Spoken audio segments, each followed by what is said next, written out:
Welcome again to Cottage Talk Full Time. I'm Russ Goldman. Joining me is Emilio Danello. This is our, what we normally say, initial reaction show to Fulham's huge victory against Liverpool at Anfield. But you know what? This show is going to be a little bit different, and I'm just going to share that with everyone right now. Because of scheduling conflicts, we could not do this show right after the match. Obviously, we would have loved to, but we're doing it now.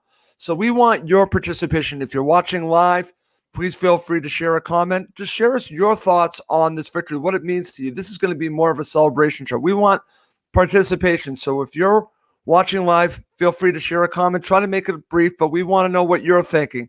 We want questions. Feel free to share questions with us. We want your participation after this huge Fulham victory. So Emilio, let's start here. Before I even go to you, I'm gonna share this with you. Not only did Fulham beat Liverpool today, Fulham owned Merseyside for this season. Who would have ever guessed that Fulham would have beaten at Goodison Park, Everton? Now they beat Liverpool. We own Merseyside. This is crazy stuff, my friend. Give me your initial reaction. I've just about got my voice back after since that a famous victory. I thought that was our most complete performance this season. From both attacking wise, offensively and defensively, I thought our performance was top notch. I'm proud of this team, and this team should stand and wake up tomorrow morning and feel absolutely proud. But these results have been coming. We've been dominating games. Absolutely, this is not a fluke. It's not a fluke at all. It's not a fluke. We dominated Everton for 90 minutes and won comfortably. Today's victory was no. I don't think it was a surprise. I fancied us to get something, to come away and actually get a victory, and in the first half, dominate the league champions. It's incredible. We should be proud of this team, and I'm speechless. At the end of the last 20 minutes was nervous. At times we were hanging in there. Liverpool, on the rampage. But to be honest, this is a shadow of the Liverpool that we know that can perform. I know, Chris, you're watching. I'm not sure what's going on at Anfield, but I don't care. As far as I worry about my club, and we took advantage. Yep. We fully deserved the victory, and we're getting a lot of respect from the neutrals, and that's what's. I'm proud of this team. We're playing. Maybe not as much from the pundits after this victory, because I think they're talking more about Liverpool. But the neutrals probably understand that Fulham should be the story. Fulham should be the story, but they're not the story, Emilio. Yeah. But we're going to make it the story. Yeah, we've got to enjoy these moments. At the end of the day, we're going to celebrate this. We're absolutely going to celebrate this. 10 points behind Newcastle, 2 or 3 weeks ago now? We're literally a point behind. Yep. Results have started to go our way. Brighton lost against Palace a couple of weeks ago last minute. All that debacle against West Brom, they lost last weekend.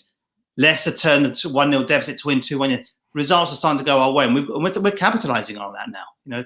With a better refereeing decision and VAR decision on Thursday, we would have got a draw against Tottenham as well. So, but look, we're there now. We're just slightly behind Brighton on goal difference. Yep. 1 point behind Newcastle. It's all to play for, but that victory, let's relish this victory. We should savor the moment. Not often we go to Anfield and get a victory. I think we've only scored 4 goals in 15 Premier League games in the last 15 plus 20 years. This is the second win there.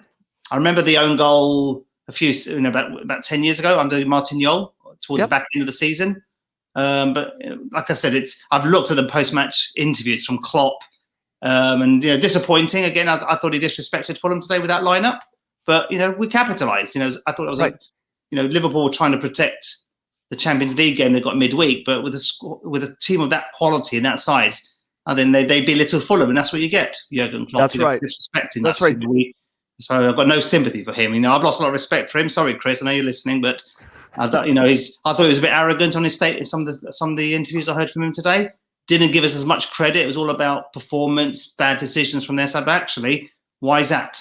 We pressed you in that first half. We dominated that first half. That's right. And with a bit more quality, we probably should have been 2-0 up. If anything, I was disappointed we weren't 2-0 up in that. I know. You and I talked about this. I know. I thought with better decision-making, better quality, we would have scored earlier. But overall, we still won. That's the main thing. But it's, we're back in it, and it's all to fight for at the bottom down there. Exactly, my friend. And listen, I'm going to start sharing some comments. We've got a good amount, but we are going to start with my friend Chris, who is a Liverpool supporter, but he watches every single show. He really supports this show. So, Chris, thank you so much. But he comes out, and again, you are a gentleman, my friend. Credit where credit is due. Great win, guy. So again, thank you, Chris, for saying that. And Chris is a Liverpool supporter, but he supports both of my shows. He's a Patriots fan, but he watches every show. So Chris, thank you so much for that. That's very nice of you. Very nice of you. Very nice of you. And I'm not sure what's going on there behind the scenes. Something doesn't feel right at the club. Obviously, let's not worry about that. Let's worry about Fulham here. But it's thanks, Chris. Yep, that's very nice. Okay, so I'm going to start sharing some of these comments, and they're great, my friend. So we'll start at the top because there's so many of them, and we'll start with Up the Fulham. Up the Fulham, absolutely, Ronnie. Fulham. Here's my friend Benjamin Bird. So proud to support Fulham Football Club. Stefan comes right back. Well deserved. Sheena comes in. Magnificent win, and that's really the only way that you can put that.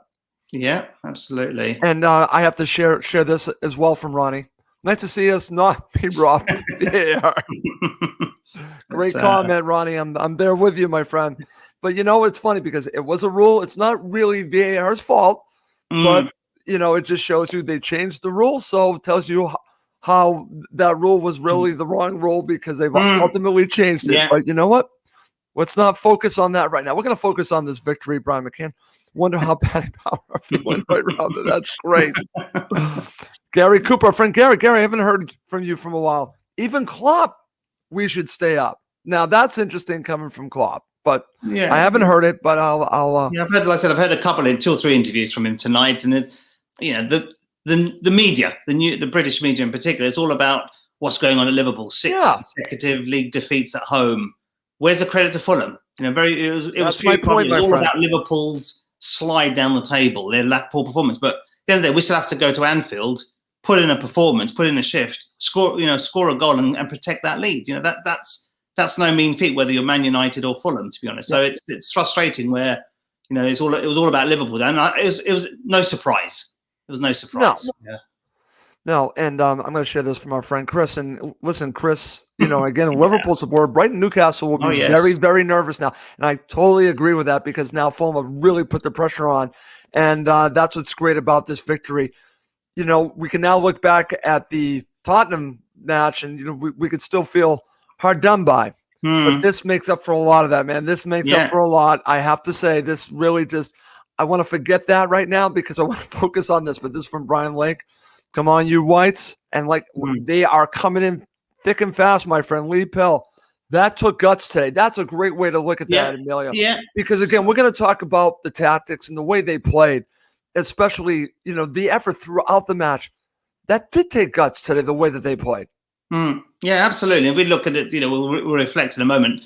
That first half, Lookman had so much space on the left there. Incredible. I know Liverpool had a makeshift defence, but at the end of the day, with a bit of better quality, a bit more composure, we maybe should have. Maybe we were just, like I said, disappointed we didn't score earlier in that first half. We went to Anfield and dominated possession. And we were dangerous on the break, But it's just those key moments of decision making. Poor quality final ball up with same things that we keep talking about week in, week out. But at the end of the day, it's the guts of that second half performance. That's why I think this was our most complete performance this season. Everton was more. That was it. I thought Everton were quite poor that day. I thought again Liverpool not great today either. But we looked dangerous going forward in the first half, but we also defended like a top 6 team in the second half. I think that played with no fear, my friend. Yeah, we didn't play with fear. I thought the way we were organised defensively in that second half, you could just see the way we were playing, just everyone playing as a unit. And that's what I love about this team. It's, Scott Parker's got the team. It's a true team. To be unified. Not like the team 2 years ago where you had the likes of Seri, who thought he was bigger than a club. We've actually now got a squad of players here who all believe in Scott Parker's tactics and all believe we can stay up. So that's the difference between this year and 2 years ago. It's very noticeable, to be honest. Well, that's interesting because, again, you and I were talking about this off air, and we do have to talk about his approach in this match and how the team executed it. But more importantly, like you said, 2 seasons ago, you have all of these high-priced players. You mentioned Seri, but the pieces didn't fit together. No. And you have to buy in. You have to buy in what Scott Parker's selling. The team has to. To play like that, you all have to buy in. And everyone to a man, they all bought in. Everyone did. And that, to me, is a testament to Parker. You and I have said this on this show several times that initially he wasn't our choice. Well, I mean, not initially, he wasn't our choice. But you know what? He's gained my respect big time. And, and for him to get the team prepared to play the way that they played today, he deserves a lot of credit. But obviously the players do as well because they executed it, Emilio. It's the tactics, but you need the execution. Yeah, absolutely. And today I thought we were set up. I was a little bit skeptical when I saw Loftus-Cheek maybe being dropped today. So I was a little bit surprised. I thought this could have been a big game for him. He could have dominated that central midfield. But all fair play to Scott Parker. He thought he put the Bobby Reed and Cavallero both on with Madger up front. I actually thought tactically, we got the better of Liverpool, and the fact that we had so much space. Think about that. Look at Liverpool's makeshift defence. To be honest, I think it's we almost exploited that a few times in that first half. Right. That's the thing. It's just lacking that bit of quality when it counted. But defensively, I thought Tosin had his best game for a few weeks. I think there's been a bit of criticism recently about Tosin slightly off the ball, giving the ball away cheaply. But today he was a rock in that defence. Anderson, the captain, it was just a masterpiece right the whole way through. Harrison Reed. I've got so many compliments about this performance today. It's I could go on for hours, to be honest. Okay, I'm going to share this. This is from our co-host Steve Wydyard, and this is Steve being Steve. Okay, here we go. We know the only reason we'll go down is for not being clinical and starting 2 months late, but keep grinding game by game. Steve, I understand that, but you know what? This is more to do with the here and now. They did enough, Steve. They're grinding. You can grind out victories, and this is grinding out a victory. But you know what? They were the better side. Yeah. And again, we remember having this conversation. I got a lot of abuse from Steve and others where I kept going about it. 6 wins. We needed 6 wins at the turn of the year. We've got 3. Another 3 and a couple of draws will be safe. So Steve, I know you gave me a lot of criticism saying stop talking about 6 wins. But actually, we've got 3 of them. That's right. Today's one may be somewhat unexpected, but it just puts less pressure on the remaining 10 fixtures. It does. So there's enough games there for us to pick up those 3 wins and a couple of draws, and we'll be safe. And bear in mind, Brighton have got Newcastle. I think it's in 2 weeks' time. Yep. That's a huge game. And then Newcastle have obviously got to come to play against us in the last game of the season. So there's enough 6-pointers there that we can start picking up these wins like today. Leeds at Wolves Zone will be safe. And if anything, we let Brighton and Newcastle worry about who's going to go for relegation rather than Fulham. But this will give the team even more confidence. We've got the second best defensive record in the last 3 months. It's crazy. You really look at that, Emilio. Look at the stats. The stats don't lie. But no, they absolutely don't lie. It's going away to Everton and win, Anfield and win. That's like I said, we win. Fulham own Merseyside. It's crazy, my friend. Yeah, it's a shame we couldn't do it against the likes of Brighton, West Brom, and get those wins against the teams around us. But that's a past. We've still got 10 games. And, play like this and we'll be safe. Okay. I'm going to start sharing some more comments. Please keep them coming. We've got some really good comments. This is from Bill Sheen. No need to fear anybody now. I totally agree, Bill. And I think you're seeing that. And listen, I don't think Fulham are going to fear Manchester City. It's a team that, again, Fulham, I'm not expecting anything from that match. I know I'm jumping ahead, but they shouldn't fear them because they can play with anyone right now. They should be full of confidence. I'm there with you. Let's go with Harriet here. Harriet. Also, all the players were switched on right to the last second. Innocent's clearance in the last minute was so funny. We're going to talk about that because Harriet, you are 100% right because I just watched that back. I kept watching it a few times. You watch that, and that is so key for Fulham getting all 3 points. That clearance, and again, that guy is a true leader back there. And watch his reaction afterwards, Emilio. Yes. He's high-fiving his teammates. But all the way through the game. It was all through the game. Every time a defensive clearance, every game is the same. You see Ariola, all the defenders, all applauding one another. They're all in it together, my friend. They're all in it. We didn't see that 2 seasons ago. That camaraderie, that togetherness in the team. That's crucial. And I think that's the reason why they're all playing for Scott Parker. This is the thing. 2 years ago, he comes in with 10 games left. We were pretty much doomed when he came in charge 2 years ago. But look, this is a different squad. Just imagine we can stay up. Steve, you're right. Imagine the future of this club together. Yep. We retain a lot of these loan players. We sign these loan players, retain them and build them, just like Aston Villa have done this season. There's a lot to look forward to. So it's let's just keep the togetherness. That's what I like about this team, the togetherness and the belief. Yep. Let's see. Let's share this. Robin Beatty, happy Emilio, 3 points over Kloppo, gutsy second half performance and well deserved. You'll be pleased, Robin, with your victory at the Etihad as well today. Robin's Man United fan. So. Well, there you go. There you go. We've got so many comments, and thank you, everyone. Keep them coming. And if you got some questions for us or topics for us to talk about, please feel free to. But Emilio, let's talk about this a little bit more. And you and I talked about it already a little bit, but first half analysis, because again, when you look at it, like you mentioned, there were some opportunities there that Fulham did not capitalize on. Fortunately, they did in the end. You told me off air you thought Fulham should have been up 2-0 at the half. Yeah. I thought we set our stall right from the off, to be honest. I think that's the fact that we were positive, determined, assertive. We took the game to Liverpool, and I think Kenny Ted had a peach cross, peach perfect cross for Madge. Madge should have done better, in the first 10 minutes, and that was a warning sign to Liverpool, I thought. And the amount of crossfield passes from Anderson from right to left to Lookman. Amazing, but Lookman had so much space there. So much space, and again, there was an instant where I think he took a couple of plays on and then shot wide. Maybe there's a bit more composure. Should have squared the ball into the 6-yard line. So sometimes just poor decision making, or maybe lack of composure at times in those key moments. But overall, before we score, I thought we should have been 1-0 up. But, Salah was looking a little bit dangerous. He was looking a bit of a threat. He looked quite lively in that first 20-25 minutes.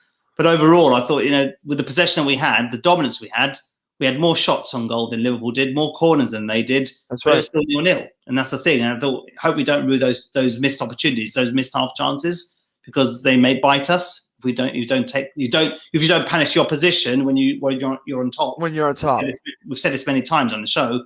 You may pay the price for it, but thankfully, Salah was a bit sloppy on the edge of the box. Lemina, who I thought had another top game, he played well against Tottenham.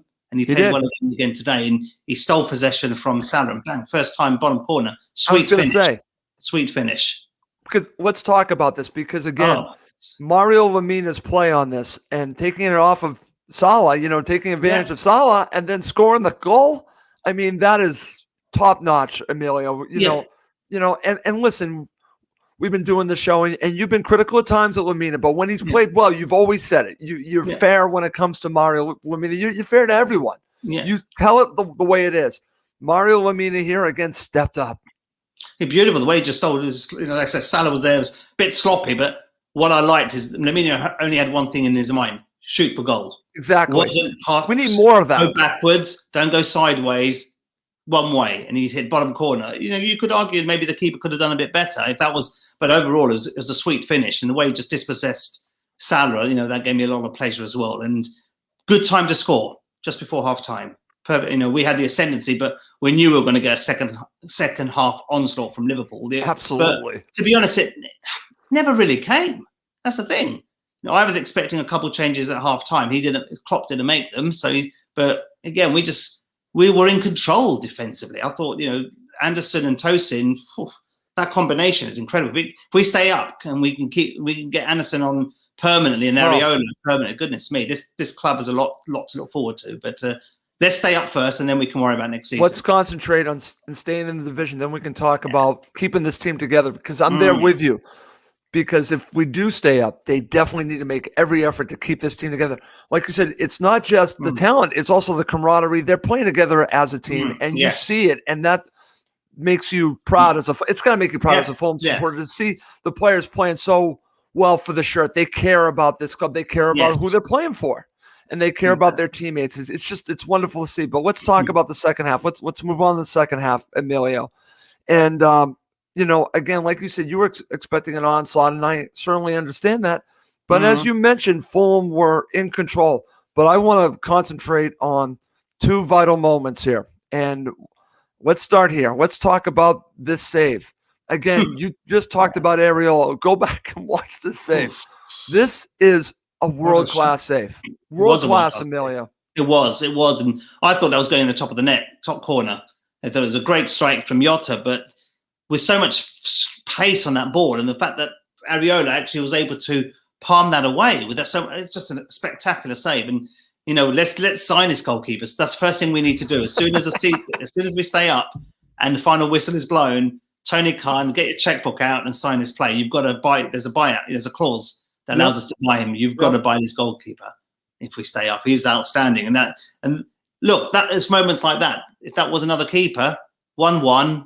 Liverpool ascendancy, wouldn't be surprised Liverpool would have gone on and won that game. It's those key moments that protect our season. That could be a turning point for the season. That could have been a difference of 1-1, possibly a 2-1 defeat. So fantastic save. Fantastic. Okay. All right. Well, listen, we're going to talk about the defense. Definitely. We've already been talking about this center back pair. I'm going to share this from our friend Chris Davidson. Chris shares, Tosin made 17 clearances today, 3 more than any other player has made in a Premier League game this season. Think about that, Emilio.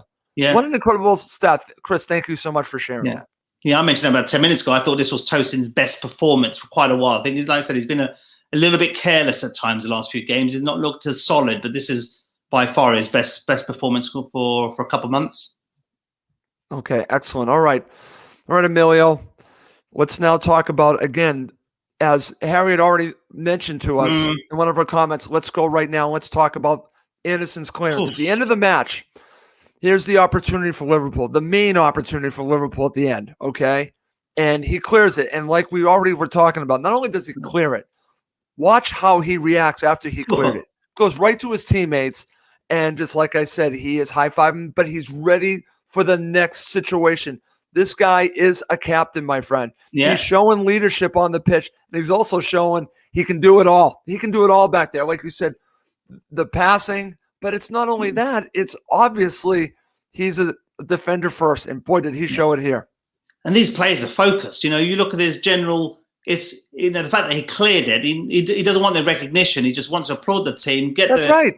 You know, and then move on. It's not about him. Concentration. You know, you look at this concentration, the whole of this team, they're concentrating for 90+ minutes every single game. You know, it's not like the lackluster squad that we had a couple of years ago where the team was disjointed, fragmented. Here, they're all playing as a unit. It's total focus from the first whistle to the end. And you see Anderson, as soon as you clear that ball, concentrate, corner, set piece, just think, don't lose concentration, because it just takes a moment in this division, and one mistake, you concede. So I agree with her. This guy's a captain, and we've asked this question: if Tom Kearney was to return back into the starting eleven, who will take the? I don't think Tom will keep. I think Anderson will keep the captaincy, in my opinion. Yes, Tom was to start a game within the season.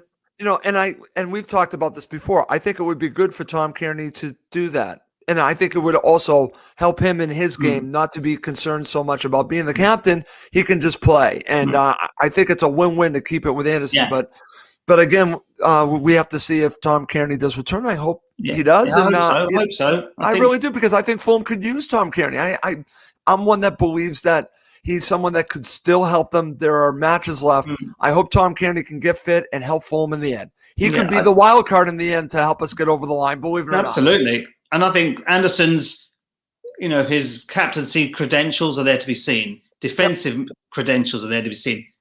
The impact he has on the dressing room, that's clear to be seen. On social media, you see how positive he is. This is a club. He's not even a permanent member of this club. He's a lone player and respects the club and loves the club as if this is his own club. I just love the player. This is all this squad though. You've got to love this squad together. If we can survive this year, then there's good times ahead. But Anderson is key to our future success. We've got to sign this player. I totally agree. And Chris, you're kind of reading our minds here. We don't want to focus on this right now, but do you fear other teams trying to sign the players you have on loan? And the answer is absolutely yes for me. But again, I think we need to worry about that at the end of the season. We'll worry about that then. I know where you're going, but the answer right now is, of course, yes. Yes, I am fearful of that. There'll be a lot of clauses in these contracts as well that gives us first refusal at a certain price. So Tony Khan deserves a lot of credit here for negotiating a lot of these deals where we will have first refusal at the point if we want to retain them. But like you said, the team are playing as a unit. Absolutely. Yeah, that's absolutely good stuff, my friend. Very good. Very good. All right. Coming up next, I want to get Emilio's thoughts as we were going into stoppage time, what was going through his mind. And then we're going to end with man of the match. And please feel free to share your comments, what was going through your mind in those final 5 to 6 minutes that probably felt like 2 hours. Okay, Emilio, let's get to it. What was going through your mind? There's stoppage time. We already talked about the Anderson clearance, but the time, which was supposed to be 4 minutes, kept going and going and going. The opportunities for Liverpool kept coming. What was going through your mind? I was constantly looking at the clock, rubbing my hands, biting my fingernails at But when we won that free kick, it was about 3 minutes into injury time, added time. I thought that's it. You've got take your time with the free kick, play it down the corner, hold possession, and play out time. But a bit of naivety, we did well to win that free kick. It was but unfortunately, I think we were a little bit naive. We should have held the ball upright. Mitrovic should have done maybe better. Keep possession in the corner. Wasted another minute or so. Referee would have blown. But I think we paid the price for taking a little bit too long on that free kick. After about 93 minutes, and that's where the referee then for some reason gave Liverpool another 2 minutes of opportunity. I thought that where these 2 minutes come from? Right, ridiculous. And we've seen teams scoring in the 95th, 96th minute. Anything can happen. One mistake, a penalty, anything. But I think it was just we contributed to that mistake by being a little bit naive on that free kick. Yep, you got it. Play it short, play it long in the corner, hold possession, Mitrovic, and try to win a throw in or a corner, rather than the ball went straight out of play. That gives you ascendancy straight back to Liverpool. And the referee said, "Okay, Fulham, you've taken 30 seconds longer to take the free kick. I'll give Liverpool a corresponding 30 seconds benefit there." And so I think that's our own fault. But where the hell he got 2 minutes extra from is beyond me. Okay, and you're going to see some of the comments like that, but I'm going to go through it. So let's start with our friend Stefan Palms. Began to sweat. I'm there with you. Now, this is from Chris, our Liverpool friend here, and I'm going to call him a Liverpool friend because he's a Liverpool supporter. My thoughts in stoppage time was game over. Fulham have won. Thank you, Chris. Again, that's very nice of you. Stina, just so you know, I'm a pacer too. So that's why I'm glad I can share that. I was pacing the floor. Yep, I do the same exact thing. Chris Davidson, how did 4 minutes become something? Chris, we're with you. Thinking the same thing. Let's see what our friend Steve says. I work for a Liverpool supporting family business. Tomorrow is going to be exciting. I'm sure it is. Let's see what else we have. Does City have a midweek game? Okay. We're getting comments already. Champions League, haven't they? Got Champions League game this week. Oh no, they don't. I think that's the week after. Liverpool have got Champions League this week. Let's see. Okay, what did Steve Reynolds, our friend Steve, got to shop for more underpants in the morning? Okay, Steve, I certainly understand that, my friend. Let's see. Okay, and our friend Brian Lake. Brian, I understand this too. Literally couldn't watch, got up and left the room. I've actually done that before, Brian. I'm there with you because the pressure is so immense in those final minutes, Emilio.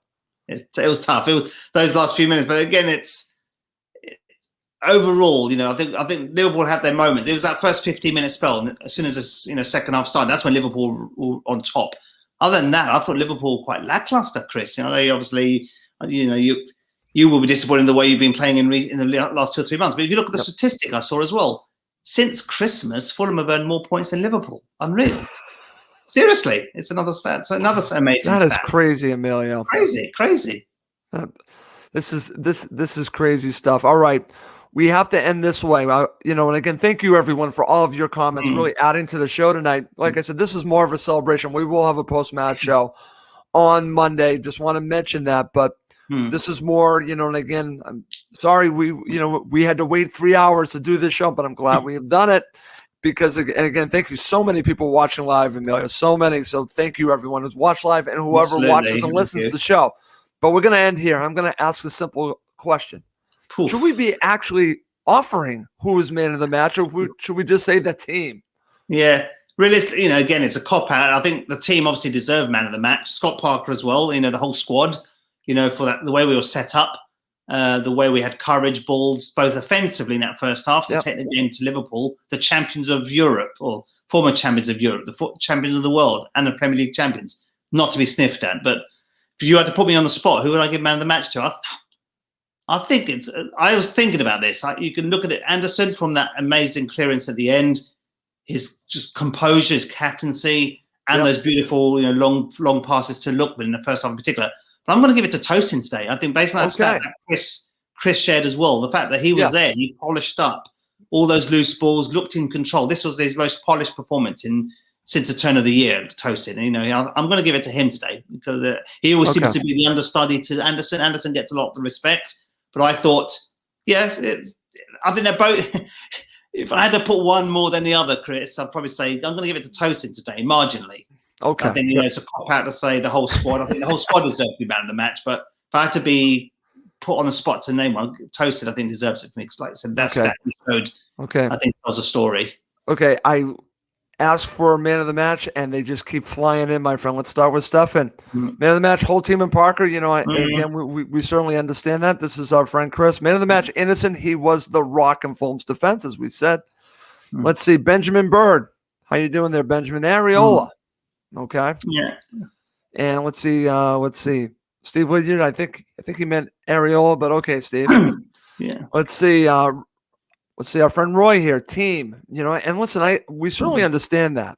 Steve Lydiard again. Because Anderson's always everyone's favourite. Yeah. He's naturally you tend to lean towards Anderson. And like I said, his first half, those long passes were amazing. But I thought in terms of just polishing up, Tosin quietly got on with business behind the scenes, and he won't get recognition for that. I thought this, like I said, Steve this Turner was a very complete performance from him. This will give him a lot of confidence because he's made a few mistakes in recent games. He's been a bit careless in his passing, but overall, but the whole team deserves credit. Let's be honest. So okay.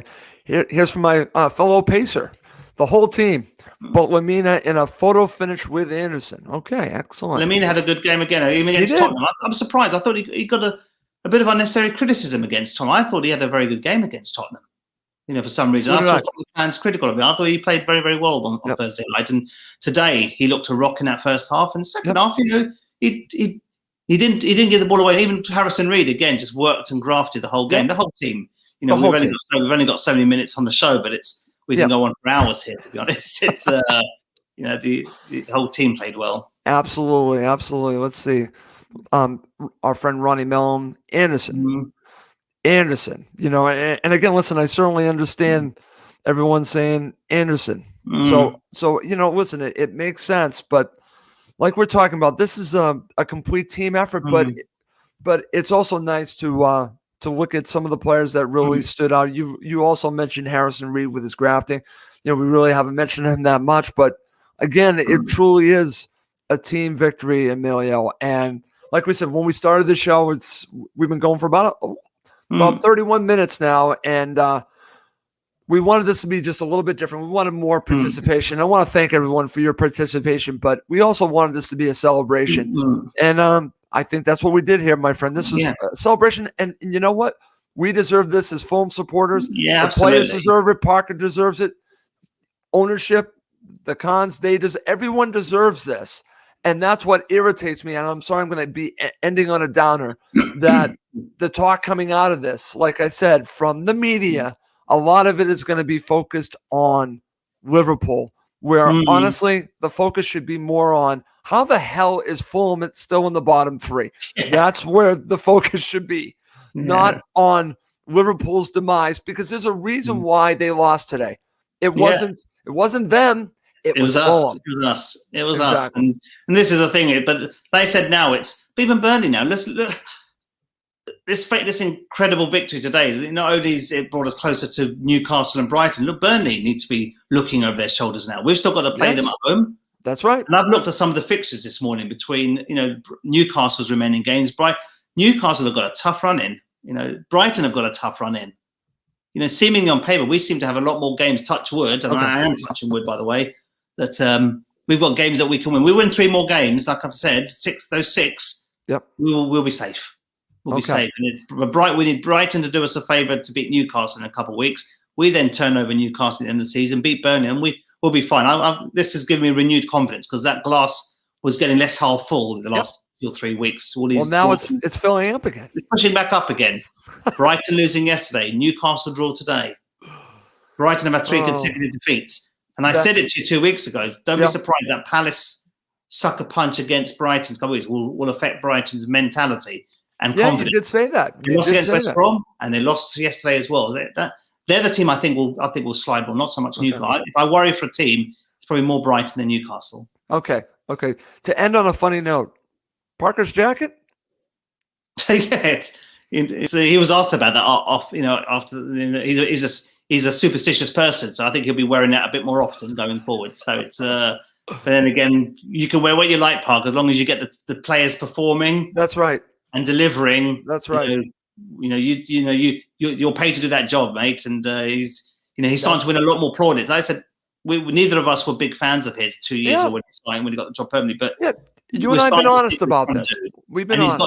And he's got the players he needs. That's right. So again, thank you, Tony Khan, for giving us the players that we needed. We've now got a good squad here. Let's stay up and let's look forward to next season. But it's we've still got a few games, and let's not get too carried away. But right. And I just want to mention this, and this is from my friend Chris. It's like the hoodie, Chris, and he'll know what I mean by that. That's Bill Belichick wearing his hoodie. He always wore his hoodie, and the Patriots would win. Keep wearing the jacket. If you're superstitious, why not? Why not? I'm all about those superstitions. I have no issue with that. All right, my friend. Before we wrap this up, and again, it's been so good to do this show with you. Final thoughts. Enjoy this moment. You know, people who know me well enough know how much I dislike Liverpool. Liverpool, Newcastle.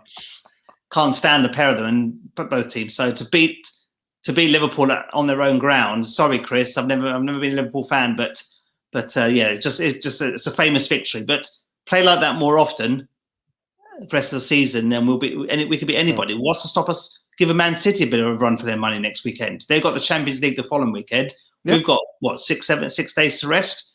You know, we're growing in confidence game by game at the right time, and you know the other teams need to watch out. But it's take it one game at a time. Let's enjoy the moment, enjoy the 3 points, enjoy the victory. We're now knocking on the door from Newcastle, Brighton, and Burnley. Yep. So this is going to be an interesting end to the season. So yeah, if you haven't been biting your fingernails yet, well, trust me, next 10 games, I think we'll all be doing it. Yeah. I hear you, my friend. It's funny.